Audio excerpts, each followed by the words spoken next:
Presidenta de Aluex, Carmen Rosa Martínez. Saludo también al resto de la Junta Directiva. Por supuesto, a nuestro conferenciante de hoy, Antonio Caulín. Y a todos ustedes, señoras, señores, muy buenas tardes y bienvenidos, bienvenidas. Arrancamos con fuerza este mes de febrero, dando la bienvenida a la 13ª ya de nuestras conferencias. Ya hemos superado el meridiano con creces, la 13ª ya de las conferencias dentro del ciclo Esperanza, Cultura y Experiencia. Con la conferencia de hoy pretendemos o queremos viajar lejos, muy lejos, pero al mismo tiempo nos quedaremos en casa para abordar un tema del que creo, y ustedes compartirán seguro, se ha hablado muy poco en Albacete, y no es otro que conocer a aquellos albaceteños que se sumaron hace ya mucho tiempo a esa gran empresa que fue la participación en el descubrimiento, en la conquista y en la colonización de América, así como de otras islas del Pacífico. Como bien nos contará nuestro conferenciante, no fueron pocos los albaceteños que se sumaron a esta aventura hacia lo desconocido. Un tema, como decía, poco tratado en los anales de la historia albaceteña, y el encargado de relatárnoslo no es otro que el licenciado en Geografía e Historia y doctor en Historia Contemporánea, Antonio Caulín. Antes de darles a conocer una pequeña parte de su trayectoria profesional, me van a permitir que reconozca en la figura de Antonio Caulín a una de las personas más atractivas intelectualmente que hemos tenido el gusto y que he tenido el gusto de escuchar últimamente. Verdaderamente es un auténtico placer y un deleite atender a sus explicaciones y conocimientos sobre muy diversas áreas. No solo se nota que las estudia con ahínco y las conoce a la perfección, sino que además tiene la gran maestría de contarlas espléndidamente. Y ahora ya sí, les voy a contar un poquito más sobre Antonio Caulín. Bueno, como decía, es licenciado en Geografía e Historia, doctor en Historia Contemporánea, también diploma tutor del Espacio Europeo de Educación Superior. Muchos le conocerán como funcionario del Ayuntamiento de Albacete, lo es desde el año 1982, jefe de gabinete del alcalde Manuel Pérez Castel y también de la alcaldesa Carmen Oliver Jaquero. También es profesor tutor en el Centro Asociado de la UNED en Albacete. Ha publicado numerosos artículos en revistas especializadas, Tiempo y Forma, Revista Española del Pacífico, Anales Toledanos, etcétera. Varios artículos, como decía, y reseñas también sobre la historia local y americanista. Es autor y coautor de varios libros sobre Albacete. Representante del Ayuntamiento en la Comisión Provincial de Patrimonio, miembro de la Asociación Española de Estudios del Pacífico y del Instituto de Estudios Albacetenses, miembro de la revista Albacit, también miembro de honor del Museo Municipal de la Cuchillería de Albacete, del que fue director ejecutivo durante un año y al que ahora ha vuelto, y donde ahora desarrolla su trabajo y su labor profesional. Bueno, por mi parte podríamos seguir, pero bueno, hemos dado una pequeña pincelada, yo creo que lo dejamos aquí. Y cuando quiera, Antonio Caulín, el micrófono es suyo. Muchas gracias. Bueno, en primer lugar, muchas gracias por la invitación de Aluex. Lo cierto es que es un privilegio para cualquier albaceteño y para cualquier interesado sobre temas de Albacete el poder estar departiendo en estas charlas que estáis organizando desde hace ya tanto tiempo. Creo que es un esfuerzo a imitar por el resto de generaciones, que tengamos este tipo de charlas y que contribuyamos en la medida de nuestras posibilidades a que cada vez sean más importantes y que tengan su divulgación lo máximo posible. Así que, en primer lugar, muchas gracias. Muchas gracias por la invitación. También quisiera saludar a un investigador que está aquí con nosotros y que me ha acompañado o lo he acompañado en estas investigaciones, que es Joaquín Molina. Joaquín, muchas gracias por venir. Esto es tuyo, igual que de Pepe Hernández Carrión, y estoy recordando a nuestro profesor común, a Leandro Tormosanz, que en esta silla inauguró el curso de la UNED hace unas décadas. Así que va por él. Y me gustaría saludar también al resto de miembros del Instituto de Estudios Albacetenses que están aquí esta tarde. Y bueno, con esta introducción vamos a hablar de albaceteños. Vamos a hablar de albaceteños en la empresa de Indias e Islas del Pacífico. Nuestro profesor decía siempre que teníamos que hablar de empresa porque no podíamos circunscribirnos únicamente a una fase o a una parte de lo que era la participación de España en esta empresa. Tenemos que hablar de militares, tenemos que hablar de conquistadores, tenemos que hablar también de misioneros, de pasajeros, de colonos, de cualquier categoría tenemos que hablar. Por eso es una empresa.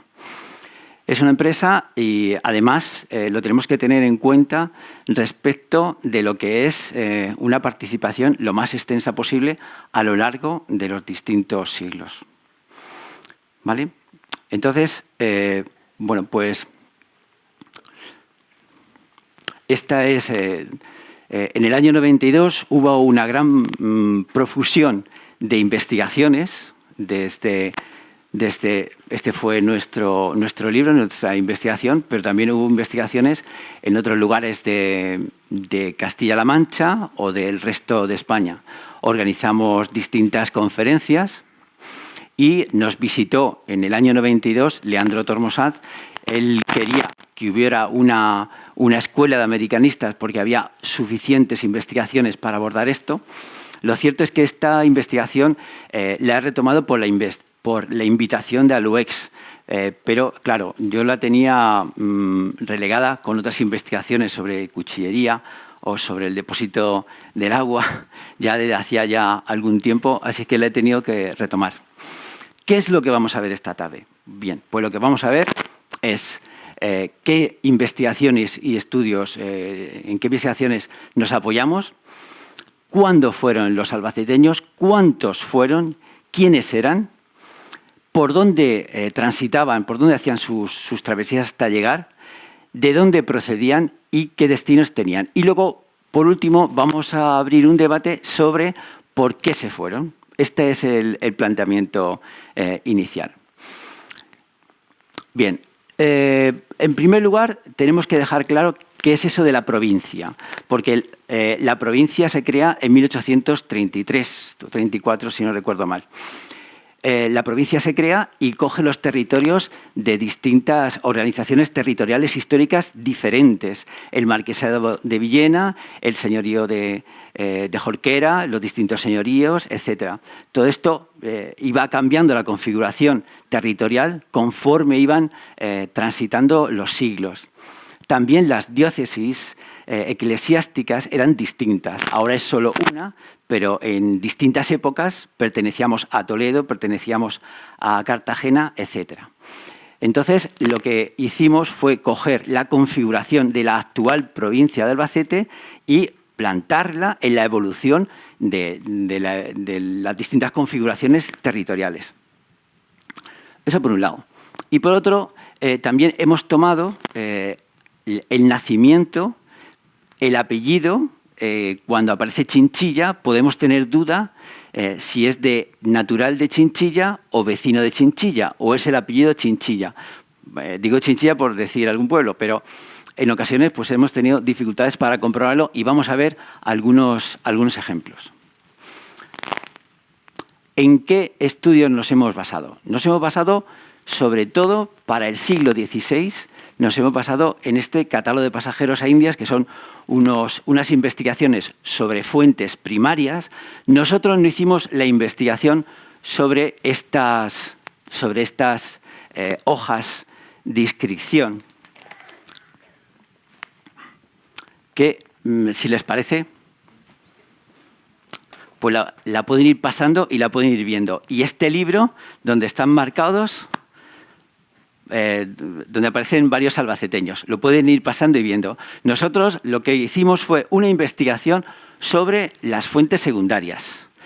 es decir, sobre libros, no sobre las fuentes primarias, porque entonces hubiera sido muy complejo y laborioso. Dirán, ¿por qué he traído esta hoja? Bueno, lo vamos a ver más adelante, pero esto es una hoja de la casa de contratación.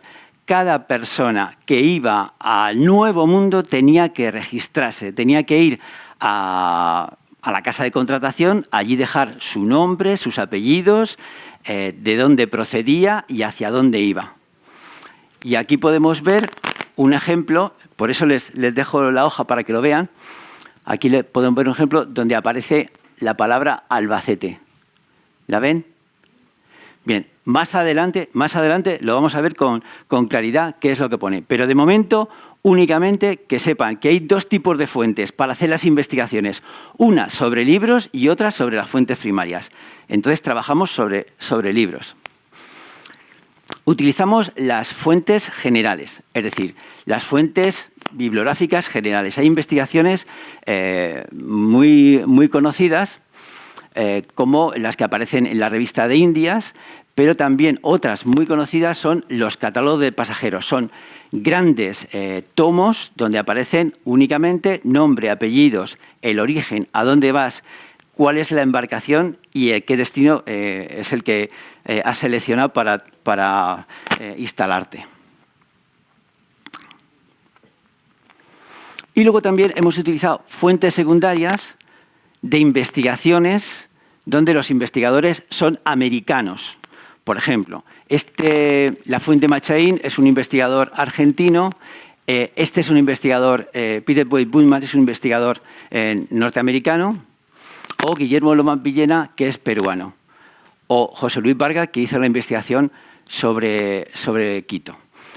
Quiero decir que hemos utilizado investigaciones también de fuentes americanistas, no solamente españolas. Estos son algunos ejemplos, ¿no?, de los americanos en las órdenes nobiliarias o este otro. Y, por supuesto, hemos utilizado fuentes locales. El Roerostarbe, por ejemplo, claro, al utilizar fuentes locales, las investigaciones que hemos realizado, digamos que cojean de que hay muchos albaceteños, quizás de una manera extraordinaria respecto a si hubiéramos utilizado fuentes de Ellineras o fuentes de Almansa. Pero lo que teníamos más cercano como investigadores de aquí de Albacete era utilizar las fuentes de Albacete. Y predominantemente, yo creo que de una manera sobresaliente, salen los naturales de aquí de la ciudad. Vamos a meternos en harina. Vamos a ver cuándo salen, cuántos y lo que os he indicado anteriormente. Bien, esta es la primera mención. Vamos a seleccionar el periodo 1492 a 1898. Podemos elegir otro periodo. No quiere esto decir que el primer albaceteño fuera en el viaje de Colón, pero en el corchete cronológico que nos marcamos fue desde el descubrimiento hasta 1898, que es cuando se pierden las últimas provincias de ultramar. Y digo provincias porque estoy convencido de que España nunca tuvo colonias. El término colonias corresponde a una terminología propia de los imperios colonialistas británico, francés, alemán, etcétera, o holandés, pero nunca España tuvo colonias en el sentido decimonónico del término. España tuvo provincias, de tal manera que la organización que se trasladaba al Nuevo Mundo era una organización completamente a imitación de la que existía en España. En lugar de haber un rey, había un virrey, habían audiencias, habían capitanías, etc. La forma de organización era exactamente igual que las ciudades que existían en España, en Castilla, en el siglo XVI, XVII y XVIII. Y quizás deberíamos de poner en valor este tipo de organización y de ampliación de lo que era entonces el Imperio Español en forma de provincias y no de colonias, porque no tenemos nada más que ver las ciudades. Si vemos las ciudades en plano, vemos que es una organización completamente en damero y como una organización renacentista muy racional de cómo tendría que montarse la ampliación de España si fuese posible a partir de Cádiz. Si quisiéramos pegarle Cuba o si quisiéramos pegarle el virreinato de Nueva Plata, del Río de la Plata, pues se le pegaría y tendría una organización exactamente igual. Por eso nunca fueron colonias y siempre fueron provincias de ultramar. Bien, bueno, pues aquí tenemos algunos ejemplos y algunas sorpresas que nos depara la investigación. Por ejemplo, ¿por qué hubo tantos albaceteños en 1535, 23 en total, que marcharon al Nuevo Mundo? ¿O por qué 5 en 1574 marcharon de Alcaraz? ¿O por qué hubo, que nos sorprende porque hubo tantas expediciones misioneras en estos breves años de todas las órdenes religiosas? Bueno, estas investigaciones nuestras quizás las tendríamos que depositar en otras investigaciones superiores para que nos ofrecieran unos mejores resultados. Bien, vamos allá. ¿Cuántos albaceteños? Bien, bueno, pues para el siglo XVI hemos detectado 160. Para el XVII, 26, 43, XV, el 19. Vamos a ver, lógicamente, en el siglo XIX se fueron más albaceteños indudablemente, pero a partir del siglo XVII, XVIII, pues ya no queremos tanto, o las fuentes no reflejan tanto la cantidad, como sí en el siglo XVI, no reflejan tanto la cantidad, sino más las personas más sobresalientes, especialmente militares que intervinieron en la guerra de Cuba y Filipinas. Entonces, nuestra investigación lo que concluye es que, bueno, pues en torno a 243, 249, que pueden decirme o 243 o 249. Bien, hay algunas fronteras, algunas dudas respecto a si alguna persona podía o no ser de Albacete. Por eso lo dejamos entre corchetes para distinguirlo. Pero con esta exposición yo lo que trato es de dejar claro que no tenemos que sentirnos ni un ápice minusvalorado en nuestra historia respecto a la participación de albaceteños en la empresa de Indias, porque igual que de Albacete fueron 160, pues de Navarra fueron 300, o de Cuenca 523, o de Toledo 4.000, de Sevilla indudablemente más. Pero no como hemos visto claramente, donde a Albacete se le relega a la inexistencia en la participación de esta parte de nuestra historia común española. Por ejemplo, buscando una comparación, pues en este periodo, en estos 50 años, vemos que de Sevilla, solo en estos 50 años, parten 5.000, de Almería 10 personas, de Granada 219, etc. Es decir, que esta es una investigación sobre Andalucía, sobre un periodo concreto, pero nosotros como albaceteños, como historiadores albaceteños, también tenemos que decir, también tenemos que aportar en igualdad de condiciones, como cualquier pueblo castellano. Este mapa de aquí es una investigación que se hizo hace ya muchas décadas y donde nos sorprendió sobremanera que no estuviera reflejada Albacete en la participación de América. Entonces, pues aquí vemos que hay algunas provincias, como Toledo, por ejemplo, estaba muy poblada, lógicamente, nosotros menos poblados, pero para el siglo XVI aportamos 160 individuos, algunos sobresalientes, algún virrey, que lo vamos a ver. Bien, esta es una investigación muy reciente y que me ha sorprendido. Es muy reciente, de hace un par de años. No sé si lo apago. Ahí está.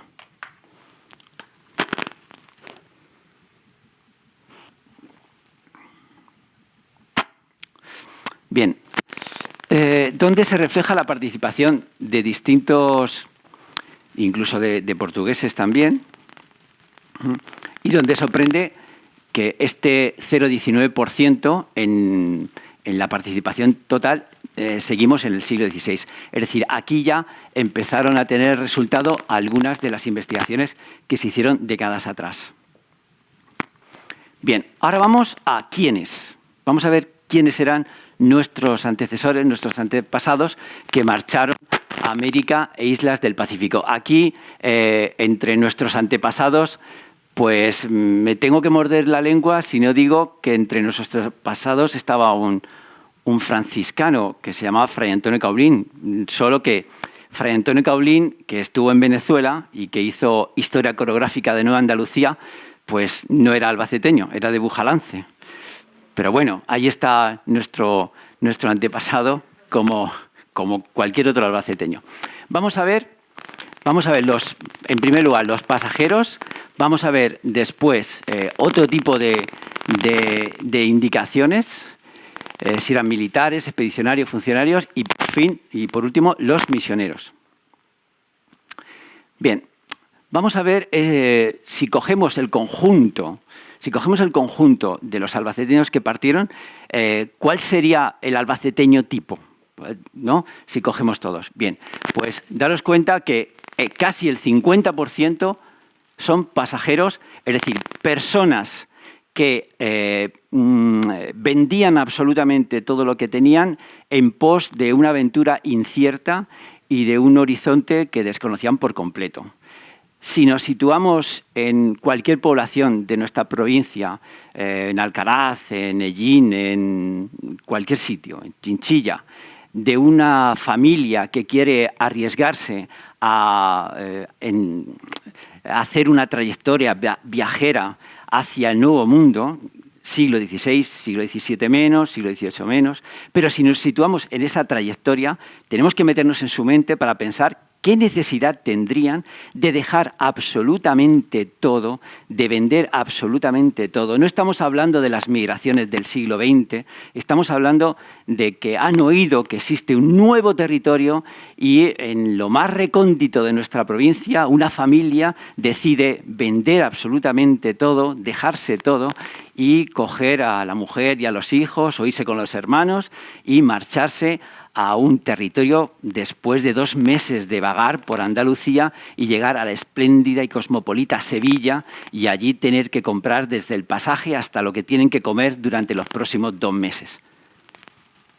Vamos a situarnos, vamos a darles el matiz de valentía que tenía que tener estos antecesores nuestros, estos antepasados nuestros, para desprenderse de todo, despedirse para siempre de sus familias y de marchar hasta Sevilla y allí aventurarse a ver qué es lo que iba a pasar. El impacto visual, mental, social, cultural que tendrían que tener estos albaceteños al ver el mar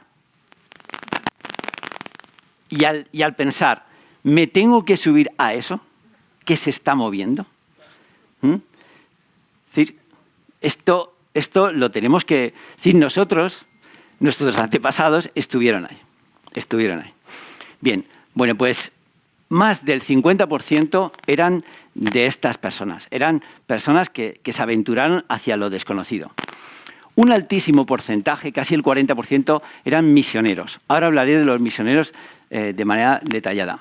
Evidentemente, no nos vamos a engañar, España era un imperio en expansión y necesitaban militares para hacer conquistas, así de claro. Necesitaban militares y conquistaba, igual que hizo cualquier imperio. Y un imperio superior se impone sobre un imperio inferior, cultural, militar y tecnológicamente. Otra cosa está en de qué manera hubo esa mezcolanza, esa mixtura entre las dos culturas. Llegaremos a eso. Los militares, los colonos, había personas que ya sabían a dónde iban. Estos eran los colonos. Cuando en la casa de contratación se apuntaban para marcharse, algunos de ellos, y los vamos a ver, se apuntaban sabiendo a qué colonia, a qué ciudad, a qué parte iba con exactitud.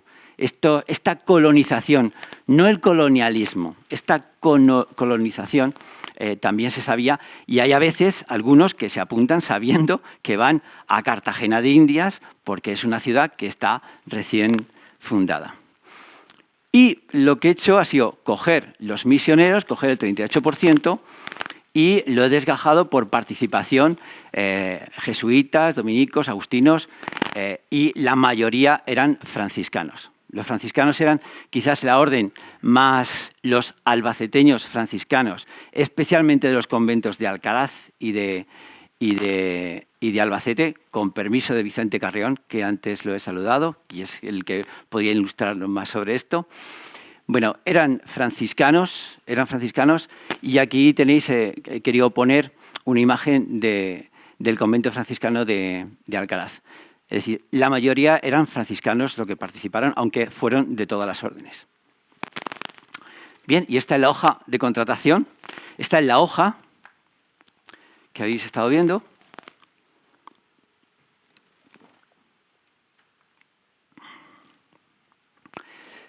Cuando marchaban los albaceteños y se apuntaban en la casa de contratación, con su nombre, lo he puesto aquí, Hernando Márquez, hijo de Jorge Márquez y de Isabel de Quesada, su mujer, en la natural de la villa de Albacete,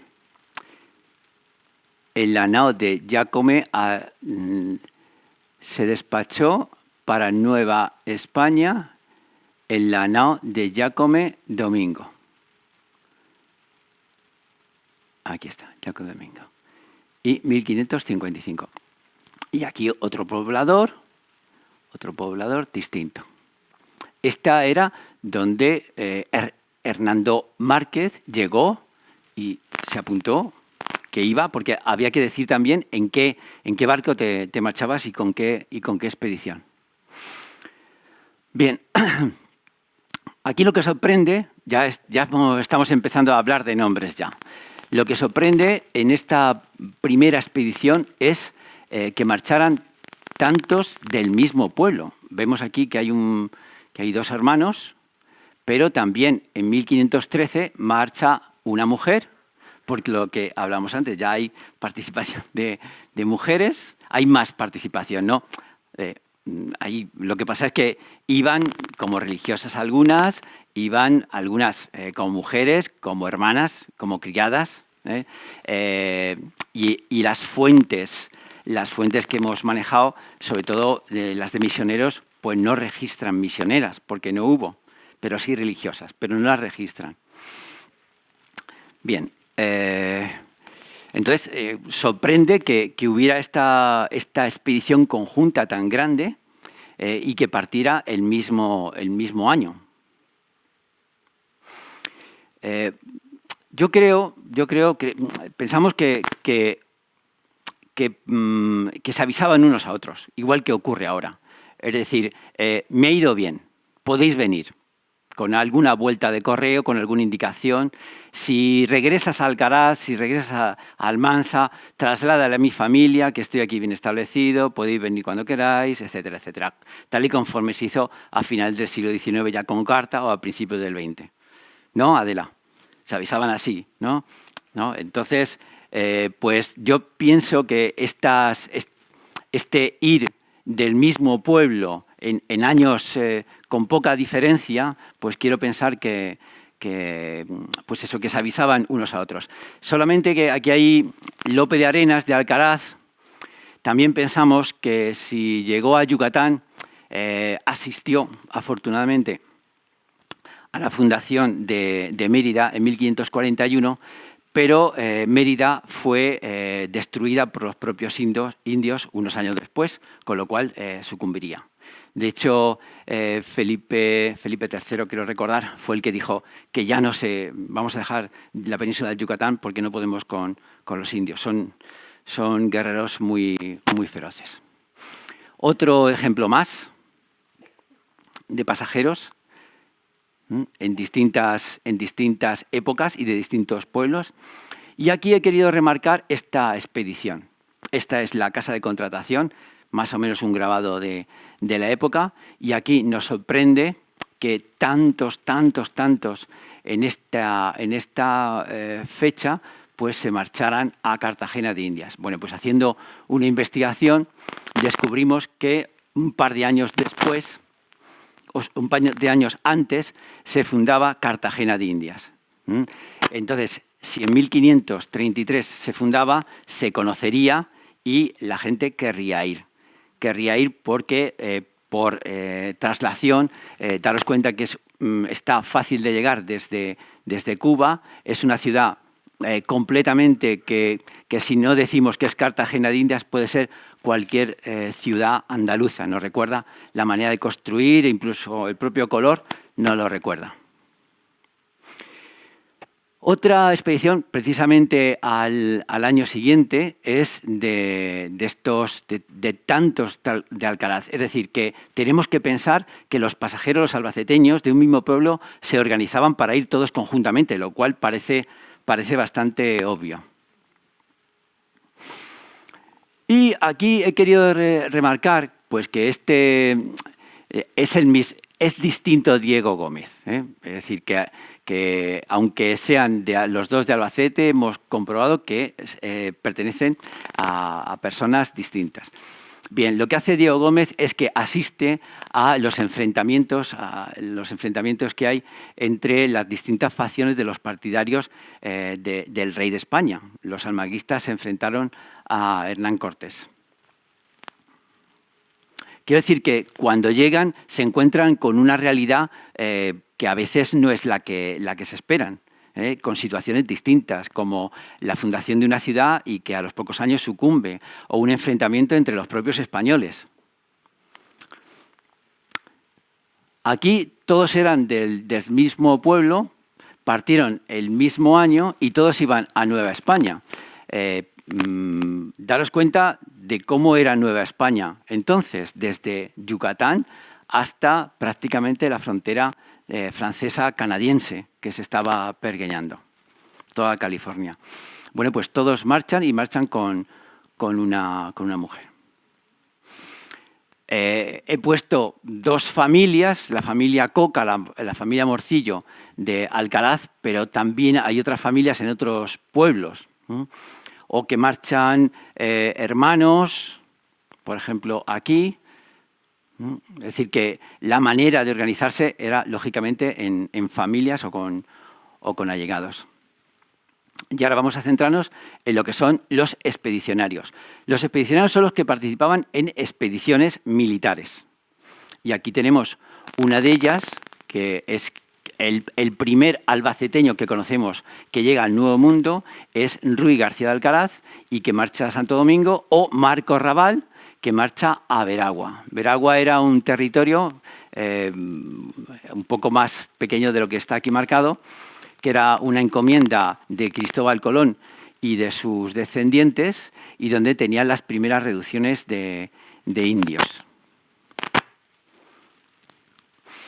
Bien, y aquí está lo que quisieron los expedicionarios cuando su pretensión era marchar atravesando la costa brasileña y descender, y se encontraron con una entrada que pensaban que era otro río, y decidieron fundar una ciudad que le llamaron Nuestra Señora del Buen Aire. Esta es la advocación, no sé si es sevillana o de alguna otra población andaluza, pero como coincidió el día que se adentraban, la primera fundación le llamaron Nuestra Señora del Buen Aire.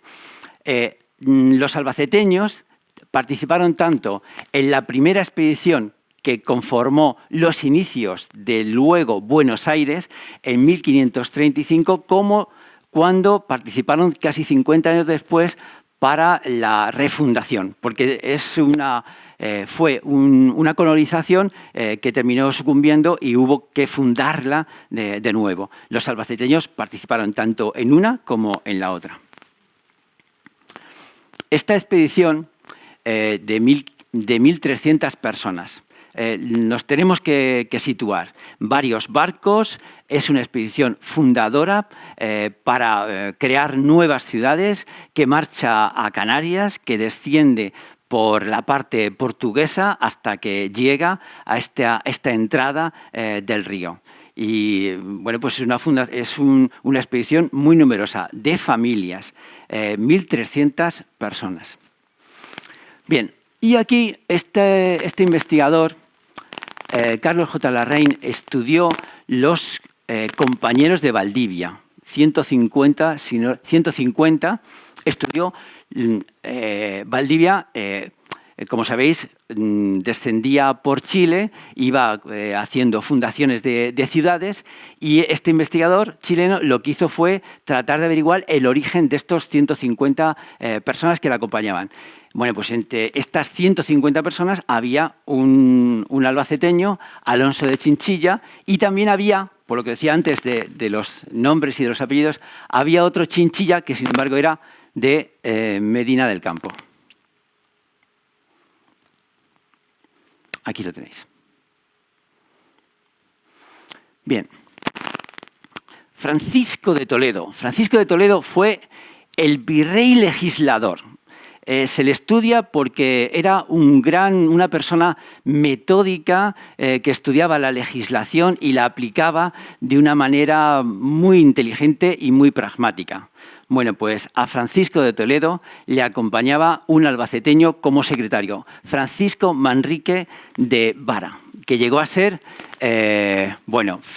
factor y veedor, que lo podíamos trasladar como el encargado de Hacienda, como el delegado de Hacienda, y también de comprobar que todas las medidas eran exactamente iguales, que no hubiera ningún tipo de discusión en ese sentido.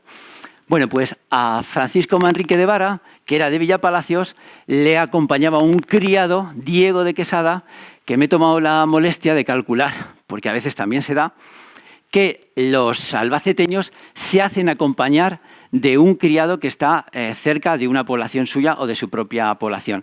Con lo cual, en poco más de 2 horas podemos ir de Villapalacios a Bienservida, que es lo que hacía nuestro Diego de Quesada para acompañar a Francisco Manrique de Vara, que era el secretario del virrey legislador Francisco de Toledo. Y otra cosa que he puesto, que se casó, era habitual, se casó con la criolla, personas de raza blanca que habían nacido ya allí, ya no conocían Europa, y los criollos, bueno, pues en cuanto lo estimaban, pues se casaban con los que llegaban. Bien. Aquí tenemos esta expedición,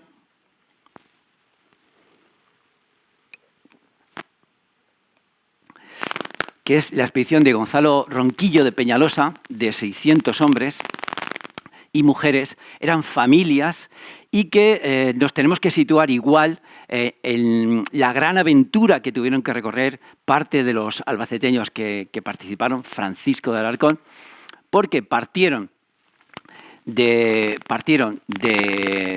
Sevilla, llegaron a Cuba, de Cuba a Veragua, de Veragua a Acapulco y de Acapulco llegaron a Manila. Cuando estaban atravesando todo México, Gonzalo Ronquillo de Peñalosa le dijo al virrey que necesitaba más pobladores, con lo cual hemos de pensar que algunos fallecieron. No sabemos si nuestro albaceteño, Francisco de Alarcón, fallecería o no, o llegó a Manila. Pero lo cierto es que esta expedición, que luego lo vamos a ver, lo que duraban en torno a un año y medio, desde la península hasta Filipinas. Bien, aquí tenemos la oveja negra. Tenemos la oveja negra porque también hubo ovejas negras, y es que nada más y nada menos que en la expedición, es ¿verdad? Quiero recordar. Sí. Juan de Chinchilla iba en una de las naves que participaron en la Vuelta al Mundo. Bueno, pues como sabéis, hubo deserciones, y la nave San Antonio, cuando llegó a lo que es hoy la parte de Río de Janeiro, se dieron media vuelta y regresaron. Entonces hubo un motín y regresaron simplemente. Y cuando regresaron, pues lógicamente los mandaron encarcelar a Esteban Gómez Piloto y a Chinchilla, Angulo y Pérez Escribano, mandamos encarcelar dentro de la casa de contratación. ¿Por qué los mandaron a encarcelar? No porque se hubieran sublevado ni que se hubieran amotinado, sino porque tenían que devolver lo que habían cobrado para hacer la expedición y todavía no lo habían dado. Entonces, hasta que no dieran lo que habían percibido por dar la vuelta al mundo, que ellos no lo sabían, entonces, pues estaban encarcelados. En esta expedición estaba Juan de Chinchilla, que, bueno, pues dudamos que sea o no sea de Chinchilla, pero ahí lo dejamos.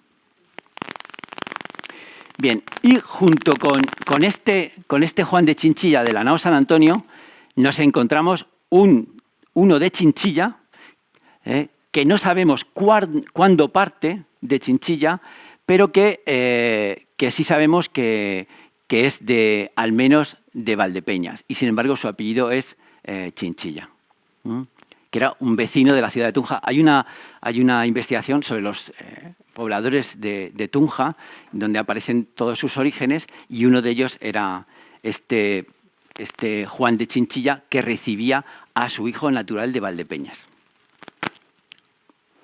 Bien, vamos con los militares.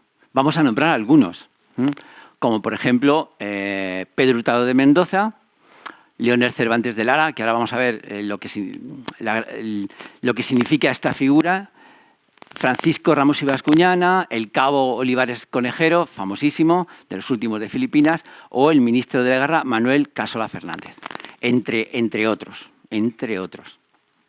Bien, pero este quizás es el primer militar y que participa en la expedición de Grijalva, que es un año antes de la de Hernán Cortés. Daros cuenta que estamos en lo desconocidísimo de absolutamente la nada, porque no se conocían los planos ni los mapas de nada. Es una expedición costera completamente, que lo que trata es de dibujar de qué manera tenían que ser la nueva planimetría. Bueno, pues en esta expedición que participa Pedro de Balbas, después se enrola con la de Hernán Cortés, con otras expediciones interiores que hubo por México, pero lo que sucede, y vamos a ver otros casos de albaceteños también, en el momento en que se licencia el ejército, se quedan a vivir los militares en la ciudad que han fundado, en la cercana o donde les manden. Y Pedro de Balbas termina instalándose en San Juan de Ulúa, allá abajo. Y era de Alcaraz. La familia Guerrero, que todavía quedan en Alcaraz, habrá muchos, parten, eran militares, y igual, en el momento en que se disuelve el ejército, se instalan, dice Las Fuentes, en Atucupa. Yo no la he encontrado, San Juan de Ulúa sí lo he encontrado, pero no lo he encontrado. Pero sí sabemos lo que hace la expedición de Hernán Cortés. Bien, Leonel Cervantes de Lara. Bueno, pues voy a hablar antes de Miguel Hidalgo, el cura Hidalgo. El cura Hidalgo, esta es la típica pintura mexicana, reivindicativa de sus luchas revolucionarias. Estas enormes construcciones artísticas que reivindican lo auténtico mexicano. En el centro está el cura Hidalgo. Bueno, pues entre los antecesores del cura Hidalgo, que fue el prócer de la patria mexicana, estaba un militar de Tarazona de la Mancha. Es decir, que en Tarazona de la Mancha, Leonel Cervantes de Lara marchó como militar a acompañar las distintas expediciones, que no sabemos cuáles son, pero marchó, y uno de sus descendientes es nada más y nada menos que este cura, que fue el héroe independentista, el que consiguió la independencia de España. Y esto lo sabemos no por fuentes españolas, sino porque la Academia Mexicana de Heráldica y Genealogía lo ha investigado, lógicamente porque era un prócer de la patria, y ha llegado a la conclusión de que era de Tarazona de la Mancha. Fue su hija la que aparece, aparece detallada. Bien. Otro militar, Diego Gamarra y Valcárcel, que al igual, otro caso más en el que en el momento en que se licencia, pues le dan la oportunidad de ser alcalde mayor de San Salvador. Cristóbal Lozano, según dice las fuentes sellineras, le escribió esta obra en homenaje a su tío, Soledades de la vida. Bueno, ahí lo hemos reseñado. Otros militares, las fuentes no nos dicen siempre cuál es la trayectoria vital, pero a veces nos dan algún apunte que suelto, pues podemos saber algo de su vida. Y en este caso, los libros de matrimonios, los libros de registro de militares nos ofrecen esta información, donde dos albaceteños pues, se registran que contraen matrimonio, uno en Perú, otro en Santiago de Chile, uno era alguacil mayor y otro pues, que hace una donación en el Colegio Jesuita de Pisco. Manuel Casola Fernández es ministro de la Guerra, ya estamos en el siglo XIX, y interviene militarmente en México, en Santo Domingo y en Cuba, pero sobre todo su gran labor de este militar hellinero fue que fue un gran reformador a nivel de la cúpula del estamento militar. Él quería que los accesos fuesen completamente bajo méritos de conocimiento y de acción bélica, no únicamente por tradición familiar.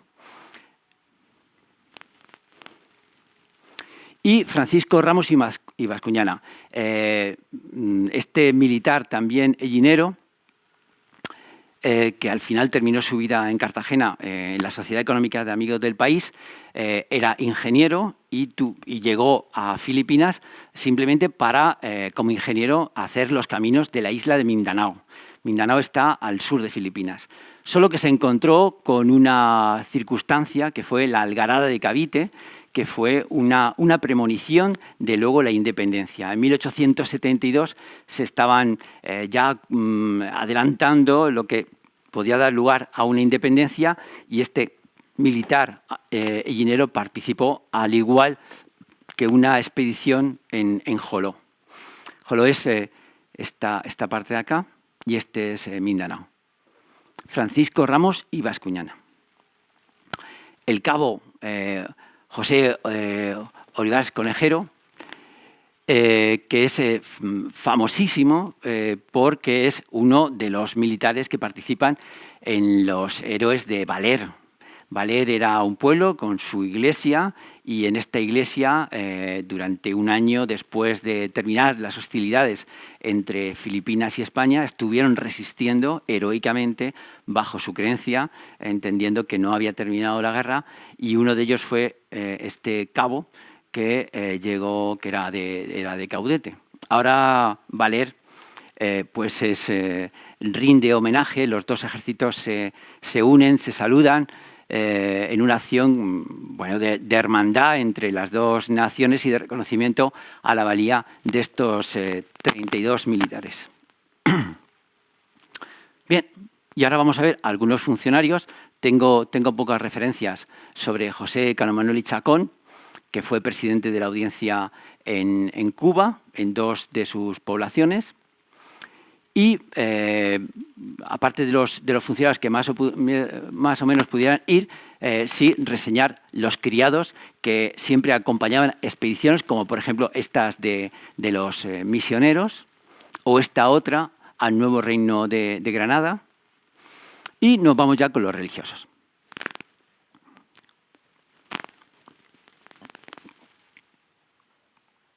Fundamentalmente eran misioneros, pero también a la vez que eran misioneros podían desplegar otro tipo de actividades, que las he reseñado aquí.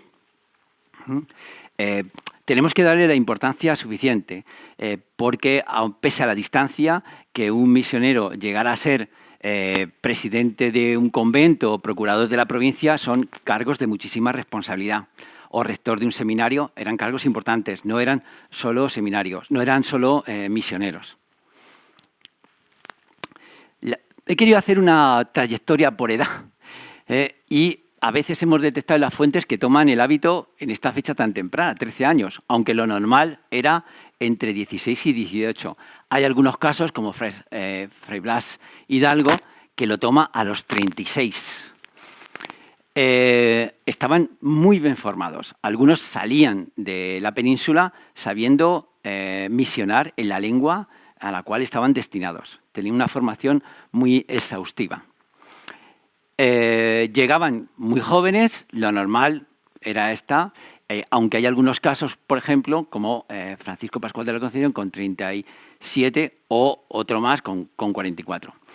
Nunca regresaban a la península. En ocasiones, con una licencia especial, o cada 5 o 10 años podían regresar, y solamente sabemos de un caso o dos en los cuales regresan ya para no volver, seguramente por situaciones de enfermedad o ya de edad. Yo, con permiso de Vicente Carrión, que es un experto en esto, pero nosotros por lo menos hemos detectado algunas diferencias que sí quiero reseñar entre unas órdenes y otras.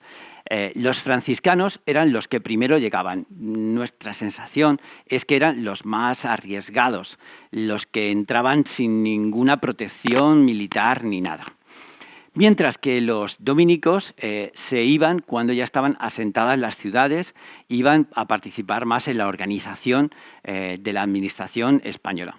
Y los jesuitas, en cambio, pues lo que quisieron es ser más independientes de las decisiones del rey. Como todos sabemos, tenían una vertiente mucho más papal en este sentido y querían ser autosuficientes. Y dirigieron sus misiones fundamentalmente a la parte de Uruguay, de Paraguay y de Argentina, en esta zona. Tenemos que recordar la película de La Misión, donde ahí estuvieron albaceteños.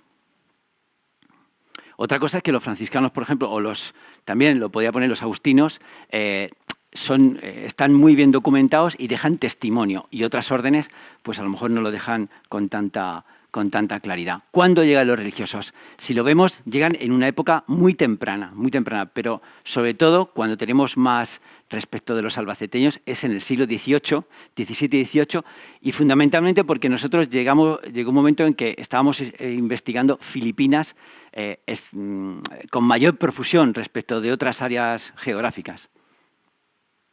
¿De dónde parten? De todos los sitios. Más de Almansa, de Villarrobledo, de Alcaraz, pero bueno, también ahí deben ser Vida, de Bogarra, de Casadevez. De todos los pueblos partió algún misionero. ¿De qué órdenes? Fundamentalmente franciscanos, que marchaban a Filipinas, pero también jesuitas, dominicos, pero también hay capuchinos, mercedarios, una monja clarisa también va. Bien, y vamos con las expediciones. Lo que vamos a hacer es, vamos a hacerlo por órdenes y por siglos. Y vamos a comenzar por los franciscanos y por el siglo XVI.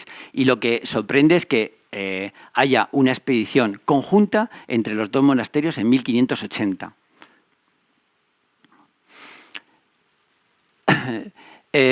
Fray Antonio de Chinchilla, bien, lo que hizo lo vamos a destacar un poquito más porque se le abrió un expediente porque era un misionero muy reivindicativo y se le persiguió, se le desplazó, a Fray Antonio se desplazó hasta que terminó sus días exclaustrado. ¿Por qué se le persiguió? Porque se atrevió a decir esta frase, que todos los pueblos pueden ocupar el Nuevo Mundo y no lo tiene que ocupar solo el rey de España. Bien, esto es lo que pensaba y por esta frase de que cualquiera, holandeses, ingleses y demás naciones extranjeras también podían ocupar, seguramente como él estaba viendo. Bien, Fray Bernardo de la Encarnación es para hacerle una película, una gran película, una superproducción. Este almanseño, daros cuenta lo que hizo. Llegó a Filipinas, se internó en China, fundó iglesias en la vocación de Santa Ana, lo expulsaron, se refugió en Goa.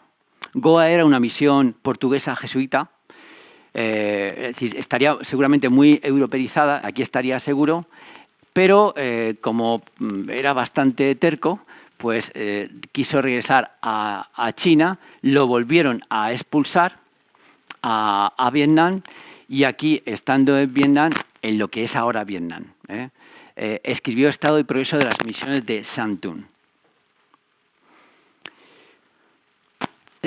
entre las fuentes que hemos manejado, a veces aparece la descripción de la persona, de cómo es la persona. Y entonces tenemos cómo era este albaceteño, Fray Miguel Flores de Chinchilla. Era de buen rostro, un labio partido y una señal de herida en el cerebro dentro de la corona, de mediana estatura y de unos 28 años. Bueno, pues aquí lo tenemos, a este misionero, así era. Otros misioneros que partieron, y he querido poner este mapa para que nos situemos del recorrido que tenían que hacer de transitar desde Acapulco hasta Manila y regresar por la vía de Urdaneta, regresar por el Golfo, por toda la costa de California, de nuevo hacia Acapulco. Y luego ya encontramos a misioneros que no solamente misionan, sino que hacen una gran aportación a la historia de la cultura, como este diccionario que escribió Fray Juan Fernández Serrano. Aparte de obras ya teológicas propias de su orden, pero escribió un diccionario chino-español. Con este he querido marcar que cualquiera de distintas poblaciones del Bonillo de Jorquera marchaban, eran franciscanos. Este es el convento franciscano de Valladolid, que está ya derruido, que es donde estudió Fray Francisco Molina, pero bueno, que de cualquier población partían misioneros franciscanos hacia el Nuevo Mundo. Fray Pedro Alcaraz, que llegó a ser procurador de la provincia de Filipinas entero. O sea, tuvo la responsabilidad sobre el resto de los misioneros. No sé si se ve bien, pero he marcado las distintas expediciones de misioneros, 1718, 52, 59, 67, estaban continuamente marchando expediciones. Algunas sí que fueron por el Cabo de Buena Esperanza, pero casi todas llegaban a Filipinas y algunas se adentraban en Asia, como hemos visto. Fray Fermín de Alcaraz nunca estuvo en América, pero por su responsabilidad sí que impulsó especialmente desde Roma las misiones en América, igual que en otros lugares del mundo. Fray Fermín de Alcaraz tiene una importante participación en la historia de España porque fue el mentor de las aspiraciones de Carlos María Isidro al trono de España. Y bueno, pues le favorecieron con este nombramiento como obispo de Cuenca. No he podido aguantar, no he podido resistir la tentación de poner este retrato psicológico de Fray Fermín de Alcaraz de Vicente López, porque me parece muy interesante y porque también lo tenemos aquí en Albacete, en la Trinidad en Alcaraz. Vamos con los dominicos. Fray Tomás de Chinchilla fue el primer misionero. Otra expedición al Nuevo Reino de Granada. Fray Domingo de Arenillas, que fue arzobispo de Charcas. La organización territorial era el Virreinato de Perú y luego, conforme iba avanzando la conquista, se nombraban gobernaciones o capitanías generales que a su vez se subdividían y en una de sus divisiones estaba el arzobispo de Charcas, Fray Domingo de Arenillas, que llegó a predicar, como hemos dicho en otra ocasión, en lengua aborigen. Fray Bernardino de Minaya. Lo conocemos porque es una investigación que hizo Daniel Sánchez Ortega hace pocos años. Fray Bernardino de Minaya fue el secretario del padre Bartolomé de las Casas. Como conocéis, fue un gran defensor de los indios. Bueno, pues uno de sus secretarios fue Fray Bernardino de Minaya. Fray Matías Molina, que llegó a La Caj, en la región de Bicol, que es un conjunto de islas del archipiélago filipino y que me llama la atención que después de formarse en Salamanca, pues que recabase aquí. Bien, lo hemos traído porque ingresó en la orden con 36 años y luego no hizo una expedición al uso, sino que se arriesgó a hacer la línea portuguesa por el Cabo de Buena Esperanza y que, bueno, pues con tan mala suerte que a los pocos días de llegar a Manila, que a veces ocurría, pues falleció. Debería ser ya muy mayor. Fray Hernando Guerrero lo hemos traído porque después de hacer una expedición y participar en las misiones en Filipinas, en Nuevo México, o sea, en Nueva España, etcétera, se dio cuenta de la importancia y desde la península lo llamaron para conformar nuevas expediciones él mismo. De Cilleruelo.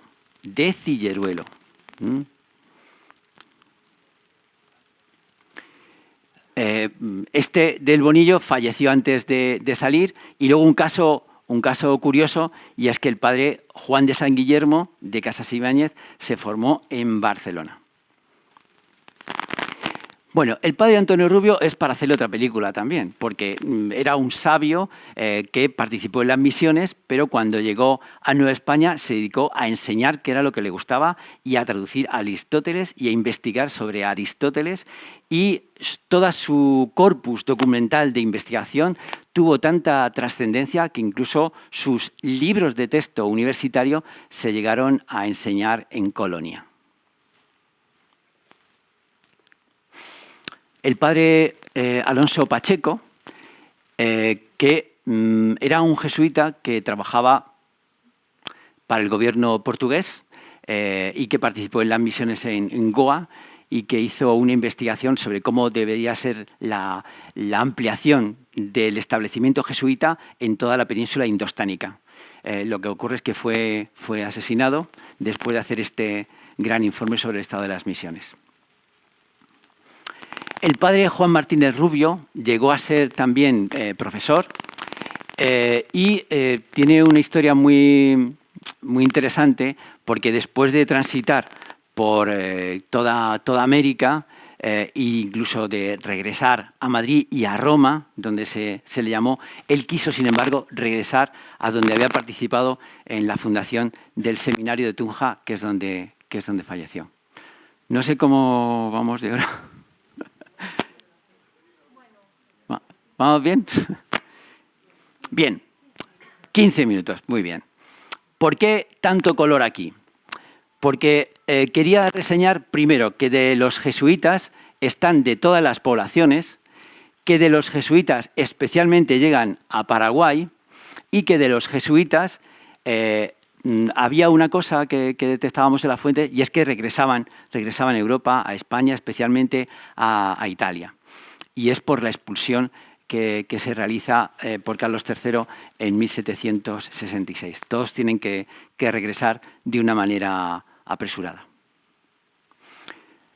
Y luego, por último, este jesuita sorprendente, que es más, bueno, es jesuita, no es misionero, porque estamos en el siglo XIX, pero lo traemos porque es un gran investigador y sobre todo porque realiza fundaciones en Bolivia, nada más y nada menos que de un instituto médico y de un observatorio meteorológico. Sus investigaciones matemáticas y sus datos de investigación son académicas y era de Albacete, de Alcaraz.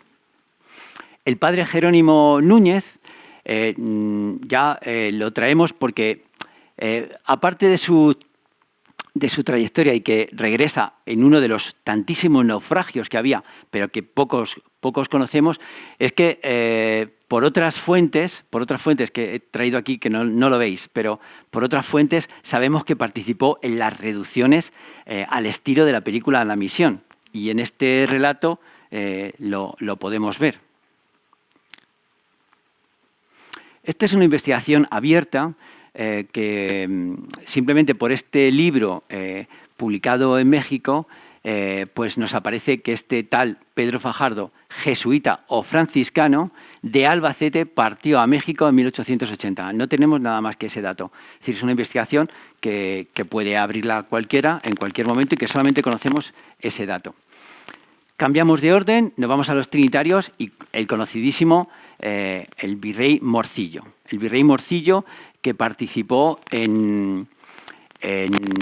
fue temporalmente virrey y durante su nombramiento temporal, y aquí es definitivo. especialmente se dedicó a dar estabilidad a la situación que había de enfrentamiento entre los propios indios.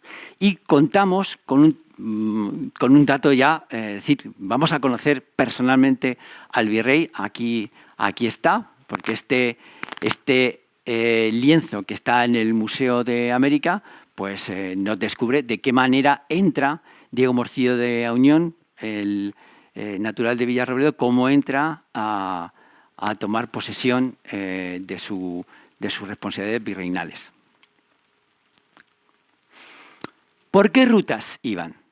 Bueno, pues en primer lugar tenemos que ver que iban desde Albacete hasta Sevilla y después atravesando absolutamente todo lo que es desde Veracruz hasta Acapulco y después hasta Manila. ¿Cuánto tardaban? Aquí hay algunos ejemplos. Si partía, Francisco de Alarcón partió en noviembre del 78 y llegó en junio del 80. Daros cuenta el tiempo que tardaba. Casi le daba la vuelta al mundo. Fray Jerónimo del Cristo de la Villa del Brest tardó 11 meses. Estamos en a comienzos del siglo XVII. Conforme avanza el siglo, van tardando algo más, algo menos. Las expediciones, Fray Blas Hidalgo, el que hemos dicho que entra y que se arriesga a pasar por el Cabo de Buena Esperanza, por la trayectoria portuguesa, pues tardó bastante más. Lógicamente, en el siglo XVIII se tarda entre 3 y 4 meses y desde la apertura del Canal de Suez en 1868, pues se tarda un mes solamente. Este es el tiempo utilizado. ¿De dónde eran nuestros albaceteños? La mayoría eran de Alcalá, que también había de Albacete, de Villarrobledo, pero venían absolutamente de todos los pueblos. He querido hacer un gráfico, que es imposible de hacer, porque si ponemos los 86 pueblos, Antonio, 86 pueblos de la provincia, con Pozo Cañado, pues tenemos la perspectiva de que estaban pues, prácticamente todos los pueblos, 4, 2, de Llín 14, de Higueruela 1, de Jorquera de la Roda 9, etcétera, que casi todos eran de Alcalá, de Albacete 27 o de Almansa 24, de Benservida 4, etcétera. Y aquí he marcado de cada sitio de la jineta, pues uno que iba a Filipinas, etcétera. ¿Cuáles eran los destinos? Pues todos los destinos, fundamentalmente, pero es por nuestra propia investigación, tenemos, claro, una investigación excesivamente mayor sobre Filipinas y iban allí. Pero iban tanto a Nueva España como al Virreinato del Perú como al del Río de la Plata. Pero también iban a la península indostánica los albaceteños y también se adentraban a China. Estos son los destinos. Si hacemos un diagrama, pues casi todos veis que está repartido entre Filipinas, Perú y Nueva España. Y luego por partes casi iguales el resto. Lo que es Santo Domingo, lo que es Nueva Granada, el Río de la Plata, Cartagena de Indias, la parte de Centroamérica o la parte desconocida de Chile y el Arauco. ¿Por qué? Vamos a ver. ¿Por qué había migraciones? Pues por necesidad económica fundamentalmente. También por motivos políticos, no como los podemos entender hoy, sino de verdad por huir de alguna vendetta o por alguna cuestión de enfrentamientos entre familias. Es decir, que también por las distintas necesidades de distanciarse de conflictos por las levas continuas que realizaban los reyes o el emperador. Es decir, los motivos los podemos suponer. Aparte de las cuestiones ya más de salud, las plagas que había, las hambrunas que habría. Bien, y aquí, para terminar, estas dos frases que me parecen sustanciales para entender el papel de los albaceteños. Es decir, primero, que hubo participación de albaceteños y que realmente el albaceteño, el manchego, estuvo y se dejó impregnar. Y esto lo contrastan las fuentes. Una de ellas es este gran investigador, Francisco Morales Padrón, que dijo en una comparación, No voy a decir, para que permanezca en la duda, qué parte es La Mancha y qué parte es la parte de Chile. En el sentido que se parecen, en el sentido que son las llanuras. Y dijo, la luminosidad del trópico no era nada nuevo para un andaluz, acostumbrado a la luminosidad de su tierra, ni la brevedad del crepúsculo para un canario, ni la pampa ingente para un manchego. O esta otra. Fray Diego de Ocaña, que era manchego, que era de Ocaña, dice, este valle entre la Concepción y el Imperial, está aquí, que viene a ser derechamente antípodas de los manchegos de España y simbolizan a los indios en las fuerzas con los manchegos. Y en el temple de la tierra es el mismo y los mantenimientos de mucha fortaleza. Quiere esto decir que hace una comparación entre los manchegos y los indios del Arauco, que están en Chile. Bueno, pues esto es todo. Si tenéis alguna pregunta.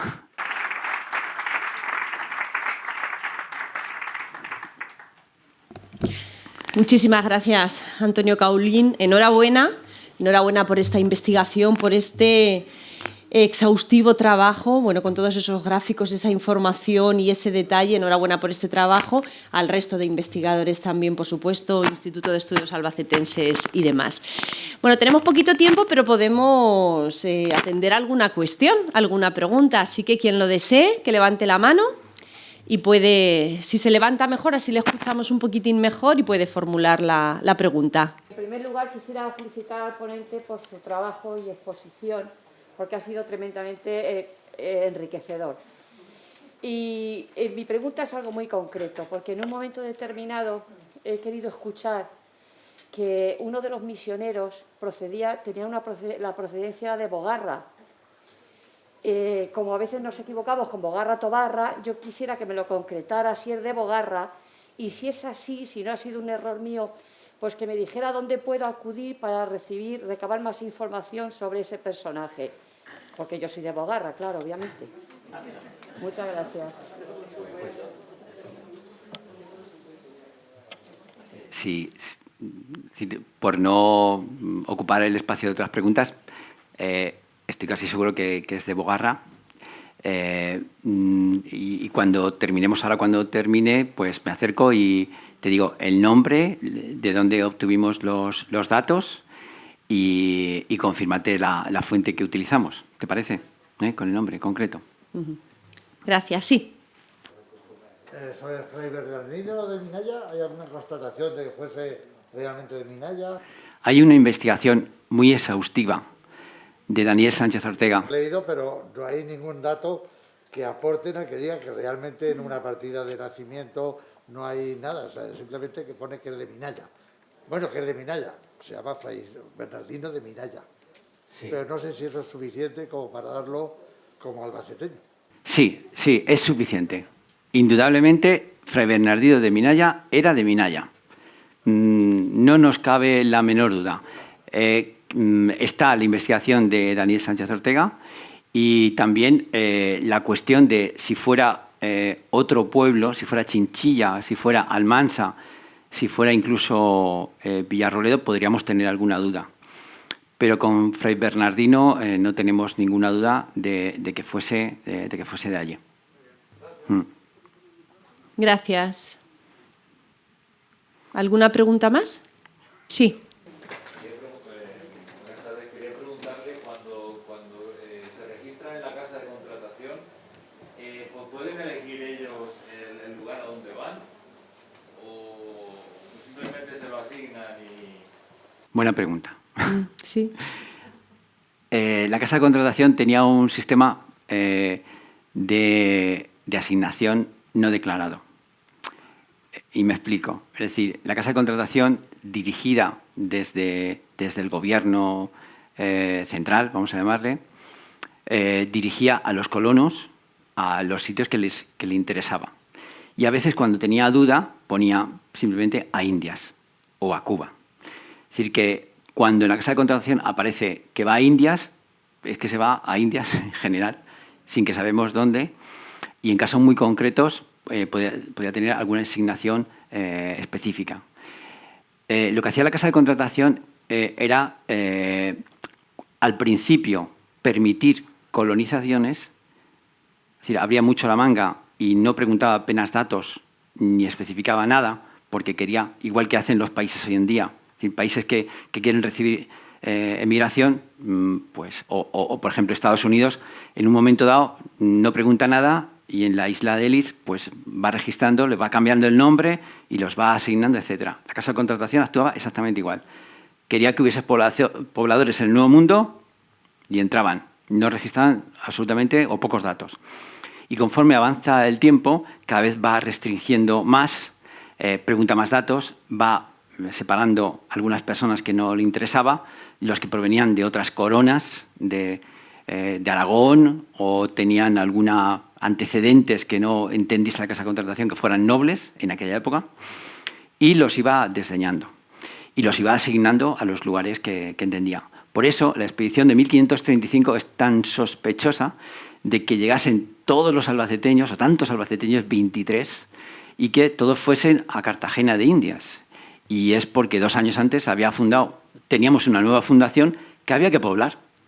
Entonces, seguro que ni el de Jorquera, ni el de Bogar, ni el de Gin sabía a dónde iba. No lo podía saber. Y entonces decían, ¿dónde vas a ir? A Cartagena de Indias, porque interesaba ese punto en concreto. Sí. El edificio de la casa de contratación que has sacado ahí en la imagen, ¿es el edificio que está al lado de la Catedral de Sevilla? Sí. Sí. Es el Archivo de Indias y es sobrecogedor quien lo haya visitado, porque son salas inmensas donde están los libros con estas hojas. Da un respeto reverencial prácticamente el conocer que allí están tantas y tantas personas, albaceteños y de otras provincias, con su nombre y sus apellidos allí registrados, ¿no? Como un testimonio de las personas que poblaron el Nuevo Mundo. Ese edificio es exactamente. Tenemos la conciencia de la importancia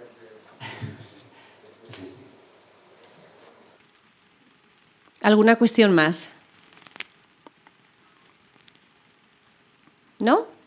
Bueno, pues solicitamos a nuestra presidenta, a Carmen Rosa Martínez, que nos acompañe, y también, Antonio, por favor, si se colocan delante, porque la presidenta quiere tener un detalle, toda la asociación, de agradecimiento hacia Antonio Caulín, pues, por haber participado de manera tan amable en este ciclo de conferencias.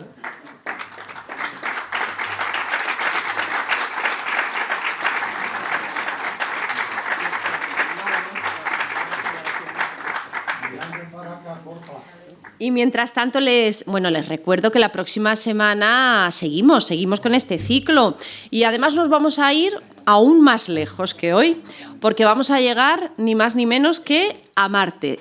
Será el lunes 14 de febrero el geólogo planetario Jesús Martínez Frías quien nos hablará de el desafío de la exploración y la búsqueda de vida en Marte. Hasta entonces, como siempre, feliz semana y muchísimas gracias por venir.